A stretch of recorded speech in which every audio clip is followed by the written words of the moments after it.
আজকে হচ্ছে আমার বন্ধুর বউ ভাতের অনুষ্ঠান, তাই আর দেরি না করে সবাই মিলে বেরিয়ে পড়লাম বউ ভাতের অনুষ্ঠানে যাব বলে। তারপরে উঠে পড়লাম গাড়ির মধ্যে। গাড়িতে উঠে পড়তেই বৃষ্টি শুরু হয়ে গেল। বৃষ্টির তোয়াক্কা না করে চলে এলাম বউ ভাতের অনুষ্ঠানে। সামনে আমার বন্ধু আর তার বউ এখন ছবি তুলতে ব্যস্ত, তারপরে চলে আসবে আমাদের সুযোগ। আমরা ছবি তুলতে শুরু করলে আর শেষই হবে না। দুজনকে দেখো কতটা সুন্দর লাগছে, আর চারিদিকে ডেকোরেশনটা তো জাস্ট অপূর্ব সুন্দর লাগছে, আর দুজনের দিক থেকে তো চোখ সরানোই যাচ্ছে না। তারপরে চলে আসলো আমাদের সুযোগ, সবাই মিলে ছবি তুলে নিলাম। তারপরে মা আর আমি ছবি তুলে নিলাম।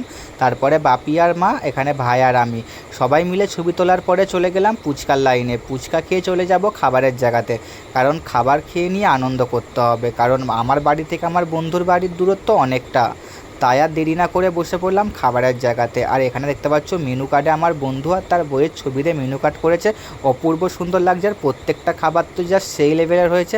আমি খেতে থাকি, তোমরা ভিডিওটা লাইক কমেন্ট শেয়ার করো।